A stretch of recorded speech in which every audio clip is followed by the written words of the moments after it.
Alright,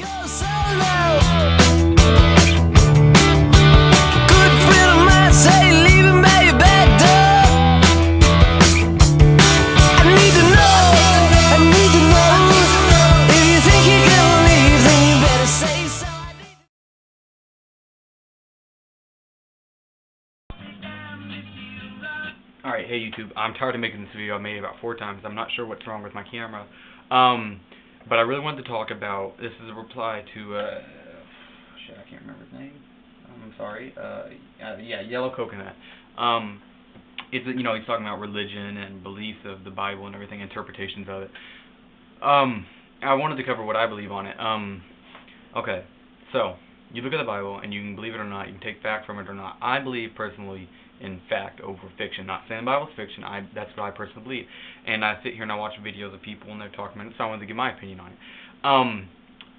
I believe that we were created from the Big Bang Theory. You know, we're a massive object in the center of space, or what we know as space, and it imploded and exploded with the force of nothing we can comprehend, and it formed the Earth, or better yet, our barred spiral galaxy of which we live in. We're on the outskirts of it. And I do believe that that's how the galaxy was formed, and then the planet slowly formed. This is millions and millions of years.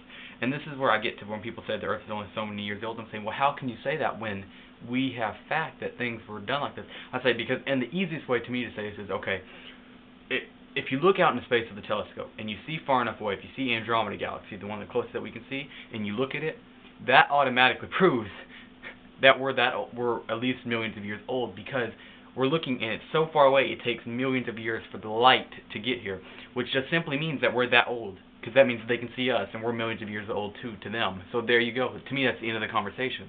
That's a simple way to prove it. Another way to prove it is, what about carbon dating on dinosaur bones? That says they're so many millions of years old, and people say, well, they're just, my brother, for example, says, oh, they're just lying. I'm like, oh, really? So everything that you believe is lying to you, then how can you trust that? The sun's even up there. And he goes, you're just being retarded. I say, well, and you're not? But anyway, I also wanted to talk about my belief on evolution and everything.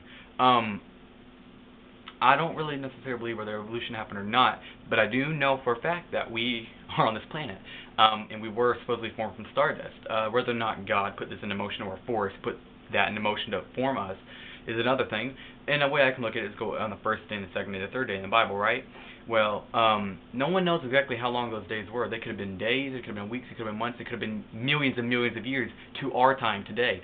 So that means maybe when he made, for example, monkeys, he took a break, and so on the next day whenever he made humans, it was really millions of years, and so it looked like we evolved, like all of a sudden, bam, humans were here after like all these other animals were here for millions of years. So you can look at it like that. I'm trying to do this quick because I made this so many times. You can also look and see, you know, the more intelligent you are, the more you're going to question. I really appreciate Yellow Coconut's opinions and views on these things, because he's a very smart kid. It sucks that he has to go to school tomorrow, but you know, I look at him and I do understand where he's coming from. I mean, he's got a lot of intelligent points that he's covering. The more intelligent you get, the more you question, the more you want to know fact over fiction. There are many books that you can check out and read on this, and I'm not saying God doesn't exist. I'm very spiritual, not necessarily religious. There's an extremely big difference. If you don't know what those are, you should not be watching this video.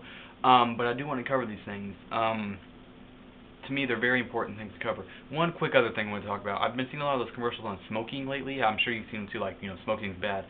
Okay, whether or not it's bad or not, which I'm sure you know it is, probably not. It's not good for you. But who gives a shit? Pardon my language, but who cares? If you're gonna smoke, you're gonna smoke. If you're not, you're not. Why should I have to? Not saying I smoke, but why should someone like my parents do? Why should I have to? Why should they have to quit smoking or not be able to go to places because they smoke? I mean, that's like saying, okay, your face is ugly, don't come near me. To me, that's the equivalent. I know you're gonna say, well, that's retarded, but it's the equivalent, because whether or not smoking is bad, you're gonna say, well, looking at ugly people aren't bad for you. Well, maybe to me they are. Maybe it's against my religion to look at ugly people. That's a simple fact to me. Why should we segregate? That's the exact word for it. We're segregating against smokers. They shouldn't have to be segregated against. If you don't like smoke, don't go near them. If the restaurant says don't smoke here, then they don't have to go there, okay? But that doesn't mean that you have to segregate and make everything non-smoking. You're making it fucking illegal, okay?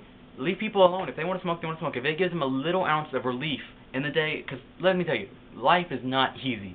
I've learned it the hard way. I can't even begin to tell you what I've had to go through, and I'm sure you're going to say I'm just being asinine, but just trust me on this. Life's not easy, and if that little thing makes them feel better, then let them do it. That's it. Let's hope this video works.